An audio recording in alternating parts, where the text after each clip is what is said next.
Dear students, Namaste. Again, I am standing in front of you on mobile. You have read about the Daniel cell. Today again you have to study about the Daniel cell. Earlier you have seen the first Daniel cell was made using copper, zinc and aqueous solution of their salt. After that, it was found that several types of metals and their salts can be used, but one metal should be more reactive and other metal should be less reactive. It is convention that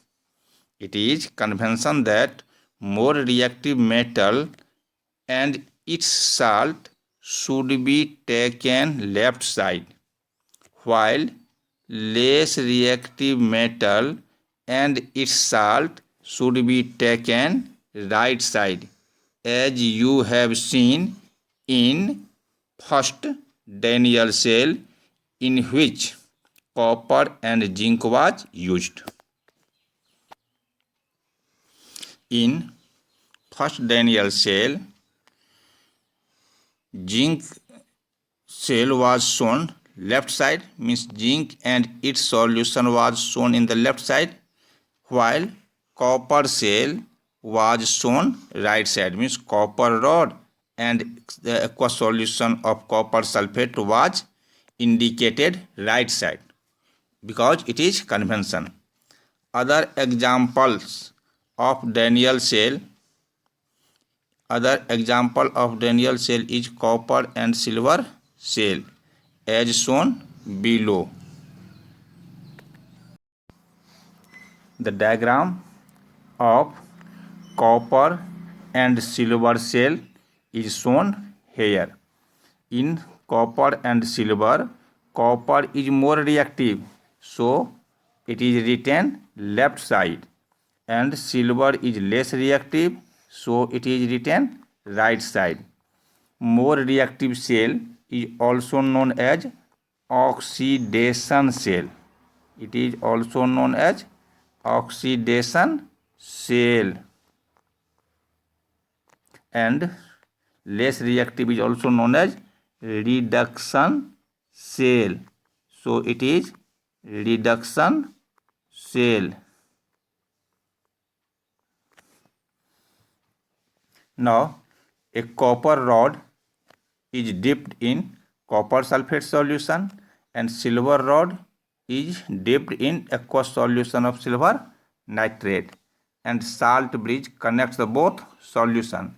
Salt bridge consists any one strong salt out of 6. Here KCl is given, and both rods are connected with voltmeter using connecting wire. When salt bridge connects the both solution, then what happens? Reaction takes place and copper loses its electron and converts into copper ion and dissolves in this solution, and silver ion gains the electron and deposited at silver rod. Here copper converts into copper ion, so it loses electron.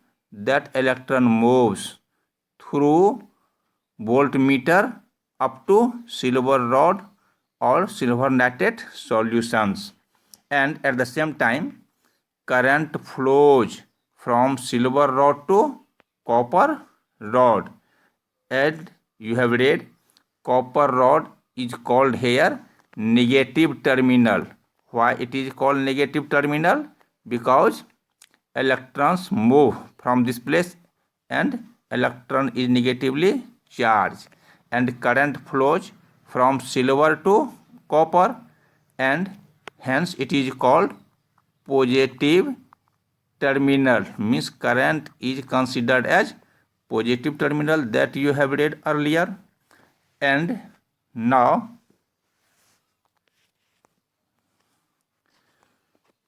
In the diagram you have seen, as you have read, salt bridge consists a paste of strong salt, and here potassium chloride is given, and both rods are connected with each other with the help of voltmeter that you have seen earlier. When salt bridge connects the solution, then what happens? Chemical reaction takes place and copper dissolves in copper sulfate ion, and silver ion is deposited at silver rod from the solutions that you have read. As a result, current flows from silver to copper and electrons flows from copper to silver. It is printed wrong. At cathode, what happens at cathode? Silver ions at cathode, silver ion gains 2 electron and converts into silver, and at anode what happens? Copper loses 2 electrons and converts into copper ion.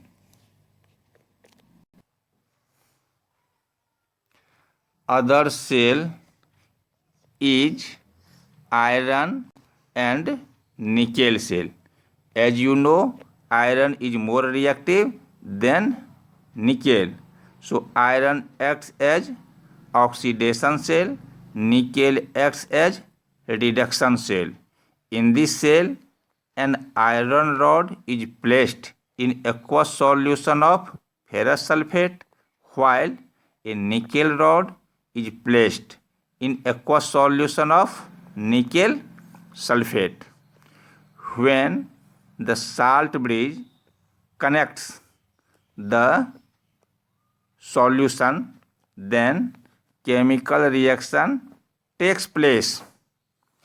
Electron flows from iron rod to nickel rod, while current flows from nickel rod to iron rod as shown in the figure below.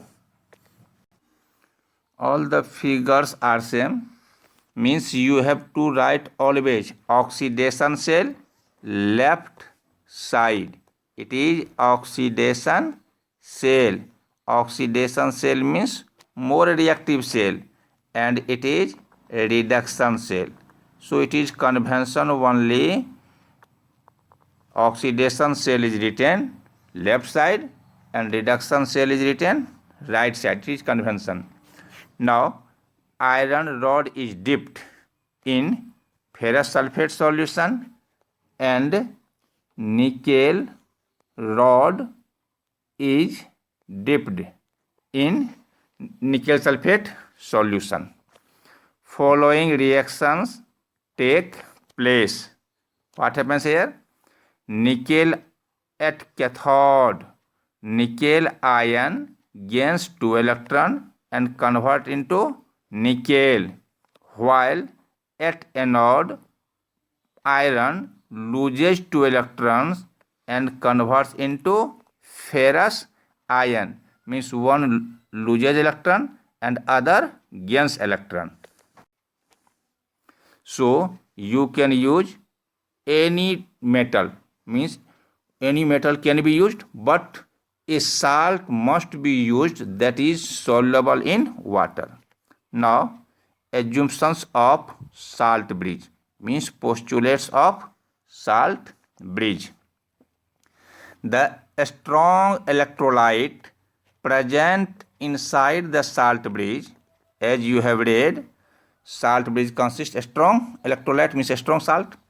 So a strong electrolyte present inside the salt bridge does not take part in chemical reaction. Second, it does not interfere in the anodic reaction or cathodic reaction. Third, it does not hinder in the flow of electrons or current. Means current passes continuously, electron also flows continuously. Now, functions of salt bridge. What are the functions of salt bridge? First point, it decreases the positive density at anode and negative density at cathode. As you have read, electrons are deposited, means electron moves at cathode, so number of electrons at cathode is more. So electron density is raised at cathode and positive density is raised at anode.